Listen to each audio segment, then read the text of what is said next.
everyone, welcome to my channel. So in today's video I'm going to share how you can get frizz free curls in the humidity.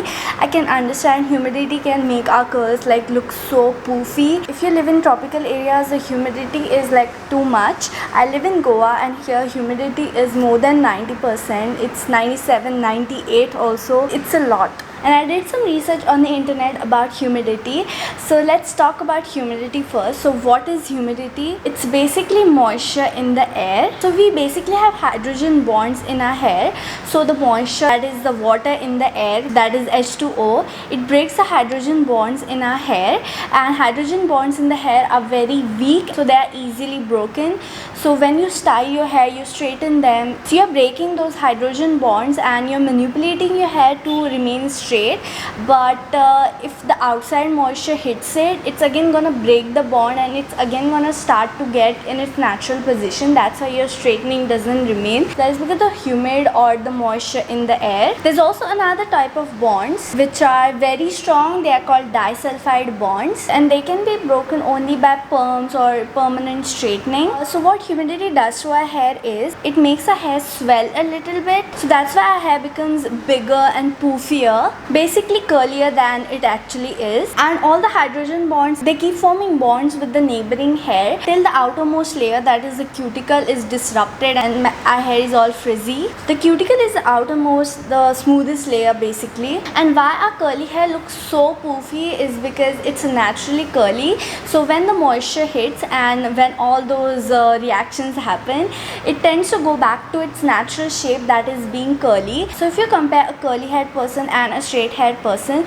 the curly hair person will get more frizz because their natural hair pattern is curly, and curly hair tends to be really frizzy, whereas a straight haired person will get lesser frizz compared to the curly haired person. Their hair might get wavy because of the humidity and it will look little frizzy, but not as frizzy as curly hair people. So now what have we learned so far? So we basically want to add moisture in the hair, not the humidity ka moisture, because if you have less moisture in the hair, it will attract more moisture from the outside because it needs more. So if you don't apply any product and don't give your hair any love, it's gonna seek for that humid love outside, which is not good because you're not styling with that humidity, right? So we want to add moisture from some products like leave-in creams, leave-in conditioners, and then we allow them to completely dry in a new position so that the hydrogen bonds are formed. And make sure your hair is completely dry, because if it is wet and the moisture remains, it can again reshape your hair and make it all frizzy. That's why the more porous the hair is, the more moisture it absorbs, because no matter how much moisture you provide in the hair, it's just gonna ask for the humid moisture because nothing is enough for that kind of hair. And whatever products you apply, it soon soaks it up and it's ready to ask for more to the humidity. Okay, so that was a little information about humidity. So now that you have this basic knowledge about humidity, I'm gonna go step by step as to how you can modify your routine to retain more moisture in the hair. The first step is pre-poo.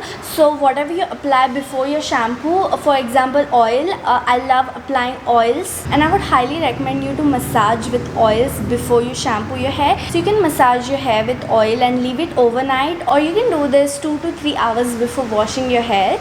So what you basically have to do is take any oil and massage it properly. Don't just apply for the sake of it. I have another video on my hair oiling routine, so you can check that out. So just massage your scalp really well and don't drench your hair in oil. Don't apply so much oil, because the more oil you apply, the more shampoo you might want to use, because oil is difficult to remove. So don't focus on concentrating the oil on each strand. That's really not needed. All you have to do is apply it on the scalp, and whatever oil is left on your hand, you can apply for the rest of your hair. You don't have to add extra oil, because if you apply too much oil, you might want to use more shampoo to remove the oil from each strand, and that will make your hair even more dry because you're stripping the oil from your hair. So little bit oil goes a long way. Next step is shampooing your hair. Now don't use very strong stripping shampoo unless you're going to clarify, because the more stripping and stronger the shampoo is, the more it's going to strip off the moisture from your hair, and we are trying to retain as much moisture as possible, so use very mild shampoos, preferably sulfate free shampoos. You can also use sulfate shampoos if you want, given they are not very harsh and they have some moisturizing properties in them. Your next step is conditioning your hair. Use thick and very moisturizing conditioners because they're gonna add more moisture in the hair. If you don't have, you can use your regular conditioners as well. If you have conditioning mask, like thick mask, you can use them as well. They are gonna help you. And leave the conditioner or mask on for 10 to 15 minutes or more than that if you want to, because that will add more moisture back in the hair. And while rinsing it out, you don't have to rinse it out completely 100%. You can keep it a little bit in the hair just for that extra moisture. You can choose to do this if it works for you. Just leave very little bit. It doesn't have to be too much. If it's causing too much product buildup and if your scalp is getting really itchy, don't do that. Next step is to add some leave-in products. So when you add required moisture in your hair and style them and let it dry, your hair wouldn't require any more moisture from the humidity because you're giving it the love it needs. Let it dry, forming a nice shape. For this, you can use any kind of leave-in cream, leave-in conditioners, preferably the ones which say anti-frizz or anti-humidity. So just focus on giving it the required moisture, and also don't apply too much moisture. If you're used to styling your hair, you would know what your hair needs. So just practice styling them and see how much moisture your hair needs. And just to make sure the product is evenly applied to your hair, that's an important step. You need to evenly coat your hair with the moisture. For this, you can take smaller sections and really focus that product on the hair. You can even use brushes for styling. I love using a Denman brush. It even makes my curls look even more defined when I use it. So you can use different methods to make sure the product is evenly coated throughout your hair. So now that you have added the required moisture, what's the next step? What can we make sure so that the moisture is retained in the hair and the hair doesn't get frizzy? So to retain the moisture, you might want to use some anti-humidity products, like the products which seal in the moisture. For example, gels. I love using hair gels because that really makes sure the leave-in products which I have put, they are all sealed in and they are not going anywhere. Kind of forms a layer on top of your hair. You can even use light hairsprays. Now hairsprays are not a necessary step. You can definitely use them if you really want to, especially if you're going for parties and events. Hairsprays can be a great way, but make sure to use good hairsprays, not those random ones which make your hair so stiff. Don't use that. Use lightweight hairsprays. You can even add a few drops of oil after you're styling it. So for example, if you apply gel and you're scrunching out the gel cast, you can take a few drops of oil. Don't take too much because you don't want to make your hair look greasy. So just take 1 or 2 drops and spread it on your palms and just apply it nicely on top of your hair, because oil also can block the humidity and it also won't make your hair look dry. I personally love using argan oil. Preferably use lightweight oils, because if you use like heavy oils like coconut oil and stuff, it can look very greasy and heavy. If you like coconut oil, you can use, but take very little. So now if you're gonna air dry your hair, don't go outside in the humidity to make your hair frizzy, because while it's drying, you need to stay inside so that your hydrogen bonds are not broken again. You want to make it dry 100% in the shape you want, because while there's still moisture in the hair and it reacts with the humidity, it becomes frizzy. So there are a lot of tips to dry your hair. The most famous tip, and I'm hoping most of you would know this and are already following it, don't use those regular cotton towels. They are very rough on your hair. They absorb all the moisture and they are just rough, okay? And what are we trying to do? We are trying to retain the moisture as much as possible. So using that towel defeats the whole purpose. So instead of that, use a microfiber towel which is not so harsh on your hair. You can even use cotton t-shirts which will be soft on your hair and won't make it frizz up. And while drying, don't do this. That is again a very bad thing to do to your hair. Just gently squeeze out the excess water. Basically just be gentle on your hair. Just treat it like a nice little baby, because the nicer you behave with your hair, the nicer it will look after it dries. And there's one more suggestion. It's not a necessary thing to do while drying your hair.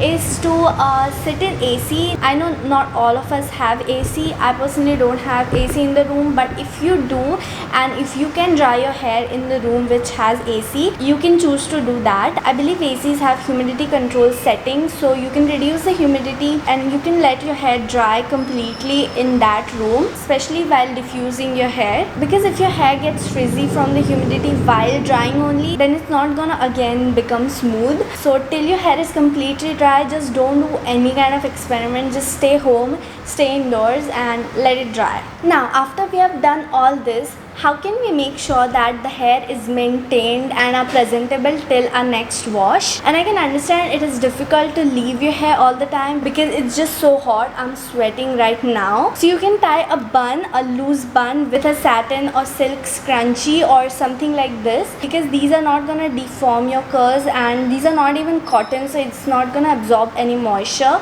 So just tie a loose bun and you're done. I always tie a bun when I'm at home. And while sleeping, don't sleep on a cotton pillowcase because that's gonna absorb the moisture again. So use a satin or silk bonnet if you have one, or a scarf. You can tie the scarf around your hair, or sleep on a satin or silk pillowcase, but I prefer a bonnet because it's like completely covered, right? But if you can't do bonnets, that's fine. Just sleep on a pillowcase which is made of satin or silk. You can do a pineapple. I have shown this in a lot of my videos. And after doing all this, if you're still not able to style and dry your hair without becoming a frizz ball, so the best thing to do is to braid your hair while it's wet. You can add leave-in products, a little gel if you want to, and just braid them nice and tight and let it dry that way so that it's nicely protected and dries safely. You can keep your hair like that, or you can even choose to take out the braids if you really want to, but after it's 100% dry. So once your hair dries completely, and by completely I mean 100%, not even little moisture of water should be left in your hair. So just gently take it out, and because of the braid and all the products which you have added in your hair, it will look all nice, curly and hopefully frizz free. So those were all the tips to fight with humidity. And I would like to add one more tip. When there's a lot of humidity in your area, try to rock your natural curls. Don't run behind straightening your hair. I am guilty of doing that because no matter how much I blow dry my hair, it just gets frizzy, you know, because it's really difficult. Even when you add a lot of products, you can make it work by adding hairsprays and stuff, but still it's difficult and you don't want to do all that stuff, right? So just rock your natural curls, because in humidity your hair always tends to go back to its natural shape. I cannot wait to straighten my hair again, but I'm gonna do it after this monsoon is over, like during winter time, because that time my hair stays much better. So those were all the tips. Thank you so much for watching. I hope you found this video helpful. And YouTube tells me that more than 90% people watching my video are not subscribed to my channel, and it really breaks my heart because subscribing is completely free, but it helps me in a big way. So if you just hit the subscribe button, it's gonna make my day and it's gonna really help me a lot to make better videos for you guys. So please subscribe if you think I deserve it and if you enjoy my videos, and also give this video a thumbs up so that this video performs better. And also we are so close to 10,000 subscribers. So once we hit 10,000 subscribers, I'm gonna do an exciting giveaway. So if you don't want to miss that, please do subscribe. I upload new videos every week, and I'll see you in my next video. Bye.